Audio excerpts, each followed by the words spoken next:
इस मूवी के स्टार्टिंग में हम एक लड़की को देखते हैं जिसके घर के पास एक यूएफओ लैंड करता है। उस यूएफओ के नीचे दबकर उसका डॉग मर जाता है। इसके बाद 60 साल बीत जाते हैं और हम दो दोस्तों को देखते हैं, विली और क्लाइव।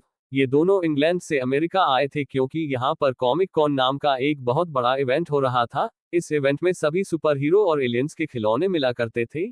यहाँ उनकी मुलाकात एक famous book writer Adam shadow से होती है। क्लाइव उन्हें अपनी लिखी हुई किताब दिखाता है, लेकिन एडम को उनमें कोई इंटरेस्ट नहीं था। वो उन्हें आगे जाने को कहता है। कॉमिक कॉन तो उन्होंने देख लिया था, पर अब उन्हें एरिया 51 देखना था। दरअसल ऐसा माना जाता है कि वहां पर एलियंस रहते हैं। वो वहां से कई किलोमीटर दूर थे, इसलिए वो एक वैन किराए पर लेते हैं। काफी दूर तक ड्राइव करने के बाद वो एक रेस्टोरेंट में कुछ खाने के लिए रुकते हैं। इसी बीच क्लाइव विली को एक जोक सुनाता है। जब विली जोर से हंस रहा होता है तो तभी वहां पर दो लोग आते हैं। उन्हें लगा कि विली उनके ऊपर हंस रहा था, इसीलिए वो उसे मारने की धमकी देते हैं।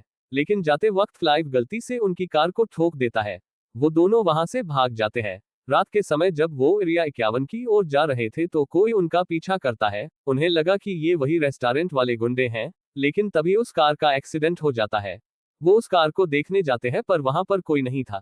तभी उन्हें अंधेरे में से किसी की आवाज आती है। गौर से देखने पर उन्हें एक एलियन दिखाई देता है। उसे देखते ही क्लाइव बेहोश होकर गिर जाता है। वो एलियन कहता है कि अगर मुझे तुम्हें मारना होता तो मैं कब का मार चुका होता, पर मुझे तुम्हारी हेल्प चाहिए, नहीं तो आज रात मैं मारा जाऊंगा। विली को समझ नहीं आता कि वो क्या करे, इसीलिए वो उस एलियन की बात मान लेता है। उनके वहां से जाने के बाद वहां पर एक सीक्रेट इन्वेस्टिगेशन ऑफिसर आता है। इसका नाम जोइन है और वो उस एलियन को ही ढूंढ रहा था। जोइन उस कार एक्सीडेंट के बारे में वो अपनी बॉस को रिपोर्ट करता है। उसकी बॉस पॉल को ढूंढने के लिए और दो ऑफिसर्स को अपॉइंट करती है।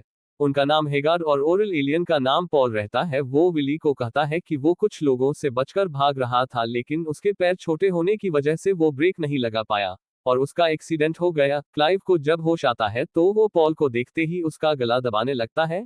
विली उसे समझाता है कि ये हमें नुकसान नहीं पहुंचाएगा। क्लाइव को लगा कि ये तो बिल्कुल फिल्मों वाला एलियन है, जिस पर पॉल उसे कहता है कि पिछले 60 सालों से इंसान मेरा ही चेहरा हर जगह इस्तेमाल कर रहे हैं। इंसानों के लिए इस यूनिवर्स के सारे एलियंस मेरे जैसे ही दिखते हैं। आगे जाकर उन्हें एक चेक पोस्ट मिलता है, लेकिन जब ऑफिसर उनकी वैन को चेक करता है तो पॉल वहां से गायब हो गया था। उन दोनों को लगा कि पॉल उनके दिमाग का एक भ्रम है, लेकिन तभी पॉल उन्हें दोबारा से दिखाई देने लगता है। दरअसल पॉल अपनी सांस रोककर गायब हो सकता था। पॉल एक अच्छा एलियन था। वो उन दोनों के साथ एक अच्छे दोस्त की तरह हंसते खेलते बातें कर रहा था, लेकिन उन दोनों की अंदर ही अंदर बैंड बजी हुई थी। इसके बाद वो अपनी वैन में पेट्रोल भरवाते हैं। जब क्लाइव कुछ खाने के लिए लेने जाता है तो उन्हें वहां पर एक पुलिस वाला मिलता है। उसे देखकर वो दोनों घबराकर भाग जाते हैं। जाते वक्त उनकी वैन से एक पक्षी टकरा जाता है। पॉल देखता है कि वो मर गई है, पर उसके पास उसे जिंदा करने की पावर्स थी, लेकिन उसके जिंदा होते ही पॉल उसे खा लेता है। वो उन्हें कहता है कि तुम टेंशन मत लो, मैं इंसानों को नहीं खाता। दूसरी तरफ वो ऑफिसर्स उन दोनों की तलाश कर रहे थे और जोइन को उन्हें मारने के ऑर्डर्स दिए गए थे। पॉल कहता है कि हमें थोड़ी देर रुककर आराम कर लेना चाहिए।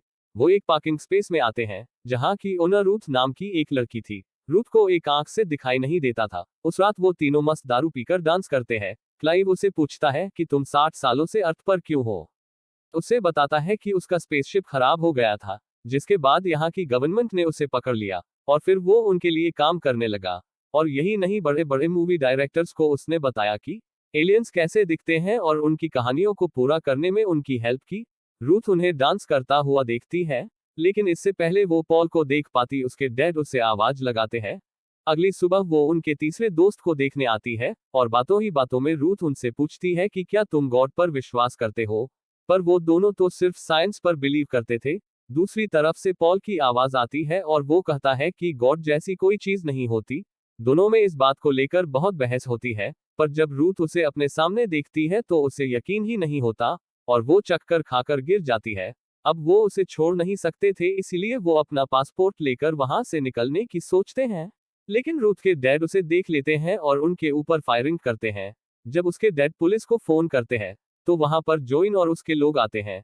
जोइन को अब यकीन हो गया था कि वो एलियन उन दोनों के पास है।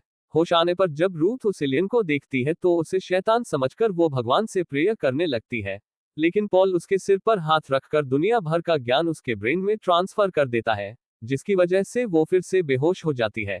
विली को भी सब कुछ जानना था, इसीलिए पॉल उसे भी सारी नॉलेज देता है। विली उसे समझाता है कि पॉल उसे नुकसान नहीं पहुंचाएगा और अब तुम्हें इतना सब कुछ पता चल गया है तो क्यों ना तुम हमारे साथ चलो। रूथ ने कभी बाहर की दुनिया नहीं देखी थी और अब उसे यकीन हो गया था कि गॉड भी नहीं होते, इसीलिए वो उसे हाँ कर देती है। क्लाइव को उसे देखकर जलन हो रही थी क्योंकि अब उसके नए दोस्त बन गए थे। पॉल उसे समझाता है कि ऐसा कुछ नहीं है, तुम दोनों से अच्छे दोस्त मैंने अभी तक नहीं देखे हैं। पॉल देखता है कि रूथ की एक आंख नहीं है। वो उसके ऊपर हाथ रखकर उसकी आंखों को ठीक कर देता है। रूथ अपनी आंखों को दोबारा पाकर बहुत खुश थी, लेकिन उसे अपने डैड की चिंता हो रही थी, इसीलिए वो उनसे बात करना चाहती थी। पर जिस क्लब में वो जाते हैं, उस क्लब में उसके डैड और वो गुंडे थे जिनकी कार क्लाइव ने ठोक दी थी। उन्हें देखते ही वो उसे मारने दौड़ते हैं, लेकिन जब वो पॉल को देखते हैं तो उनके हाथ पैर कांपने लगते हैं। वो तीनों जंगल में पार्टी करते हैं।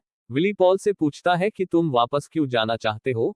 पॉल उसे कहता है कि इंसानों को मुझे जितना बताना था मैंने बता दिया, लेकिन अब वो मेरे दिमाग के टुकड़े करके मुझ पर एक्सपेरिमेंट करना चाहते हैं, इसीलिए मैं उनके बेस से भाग आया। सवेरे जब उन तीनों की आंख खुलती है तो वो देखते हैं कि मेन रोड पर बहुत सारे लोग हैं और उनकी वैन उस रोड के दूसरी तरफ थी, इसीलिए वो पॉल को एक कॉस्ट्यूम पहनाकर वैन की ओर जाने लगते हैं।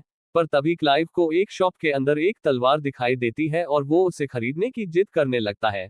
विली उसे कहता है कि यह सही टाइम नहीं है, लेकिन उसे शायद ये दोबारा इतने डिस्काउंट में नहीं मिलती। पॉल वहां के एक लड़के से मिलता है जो पॉल को देखकर बिल्कुल भी डरता नहीं। दूसरी ओर जोइन उसकी वैन के पास आता है, पर वो रूथ को उसके चश्मे के बिना पहचान नहीं पाता। लेकिन बदकिस्मती से उस स्टोर में ओरल भी था। पॉल उसके सामने एक स्टैचू बनने की एक्टिंग करता है, पर जल्द ही वो पकड़ा जाता है। वो तीनों वहां से भाग जाते हैं। जोइन और हेगार्ड के बीच में बहस होती है क्योंकि उन्हें बताया ही नहीं गया था कि वो एक एलियन को ढूंढ रहे हैं। पॉल कहता है कि इसके आगे मैं अकेला जाऊंगा क्योंकि वो पहले ही उनकी जान खतरे में डाल चुका है। पर वो तीनों कहते हैं कि वो उसका साथ इतनी आसानी से नहीं छोड़ेंगे। जब तक वो अपने घर नहीं पहुंचता वो कहीं नहीं जाएंगे। इसके बाद वो फायर क्रैकर्स की दुकान से पटाखे चोरी करते हैं क्योंकि उनके पैसे खत्म हो गए थे। चोरी की खबर सुनते ही वो दोनों उनका पीछा करते हैं क्योंकि उन्हें पता चला था कि जो कोई भी उन्हें पकड़ेगा उन्हें उसकी बॉस एक अच्छी रैंक का ऑफिसर बना देगी। पॉल उसी जगह पर आता है जहां पर वो पहली बार क्रैश किया था। वो उस छोटी बच्ची से मिलने आया था जिसने 60 साल पहले उसकी जान बचाई थी। उसका नाम तारा है। जब वो पॉल को देखती है तो उसे अपनी आंखों पर विश्वास नहीं होता, पर वो उस पर बहुत गुस्सा थी क्योंकि उसके जाने के बाद किसी ने भी उसकी बातों पर यकीन नहीं किया कि उसने सच में एक एलियन देखा था। उसके आसपास के लोग उसे पागल समझने लगे थे। पॉल उससे माफी मांगता है और उसे उसका टैरी वापस लौटाता है, पर बातों ही बातों में तारा गैस को ऑफ करना भूल जाती है। तभी हेगार्ड उसके घर में तोड़फोड़ करके घुसने की कोशिश करता है। जोइन उसके सामने बंदूक लेकर खड़ा था, पर पॉल उसे अपनी पावर से बेहोश कर देता है। विली हेगार्ड को मारकर नीचे गिरा देता है। ओरल ही उनके ऊपर गोली चलाने वाला था, लेकिन वो सिलेंडर के बगल में ही खड़ा था जिसकी वजह से वहां पर जोर का धमाका होता है और वो मर जाता है। वो भाग रहे थे लेकिन हेगार्ड और रूथ के डैड उनका पीछा करते हैं। वो बार बार उनकी कार को ओवरटेक करने की कोशिश करता है, पर पॉल उसे धक्का देकर सड़क से नीचे उतार देता है। वो पॉल को गोली मारने वाला था कि तभी सड़क खत्म हो जाती है और वो खाई से नीचे गिरकर मर जाता है। जोइन की बॉस उसे कहती है कि तुम पॉल को नहीं पकड़ पा रहे हैं, इसीलिए वो अपनी टीम को वहां पर भेज रही है। पॉल जंगलों के बीच बहुत सारे रॉकेट्स जलाने लगता है और अब बस उन्हें उनके स्पेसशिप के आने का इंतजार करना था। कुछ देर में उन्हें पीले रंग की चमकीली रोशनी दिखाई देती है, लेकिन ये पॉल की स्पेसशिप नहीं थी बल्कि उनकी आर्मी थी। जोइन की बॉस पॉल को सरेंडर करने को कहती है, लेकिन तभी वहां पर जोइन आता है और वो अपने ही लोगों को शूट करने लगता है क्योंकि वो पॉल का दोस्त था और इतने समय से वो पॉल की घर पहुंचने में मदद कर रहा था। उसकी बॉस उसे गोली मार देती है। क्लाइव उसे मारने के लिए अपनी तलवार निकालता है, पर वो निकलते ही टूट जाती है। उनके बीच में हाथापाई होती है। तारा उसकी बॉस को पंच मारकर गिरा देती है। वो सभी खुश थे कि पॉल अपने घर वापस जा पाएगा, पर तभी रूथ के डैड उन्हें शूट कर देते हैं, पर वो गोली विली को जाकर लगती है और उसकी बॉडी में छेद हो जाता है। रूथ उसे देखकर रोने लगती है और उसके डैड को भी अपने किए पर पछतावा था। लेकिन फिर पॉल विली को जिंदा करने की कोशिश करता है। उसका सारा घाव पॉल के ऊपर ट्रांसफर हो रहा था और उसके ठीक होते ही पॉल दूर जाकर गिरता है। ऐसा लगा कि पॉल मर गया, लेकिन ऐसा नहीं था, वो दोबारा से ठीक हो जाता है।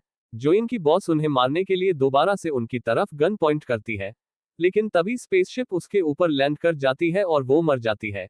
इसके बाद वो एक दूसरे को गुड बाय कहते हैं। पॉल दोबारा से अपने प्लेनेट पर जाने लगता है। वो तारा को भी अपने साथ चलने के लिए कहता है क्योंकि उसका यहाँ पर कोई नहीं था, इसीलिए वो भी पॉल के साथ चली जाती है। इसके 2 साल बाद हम उन दोनों को दोबारा से कॉमिक कॉन में देखते हैं, क्योंकि उनकी लिखी हुई कॉमिक बुक बहुत फेमस हो गई थी और ये मूवी यहीं पर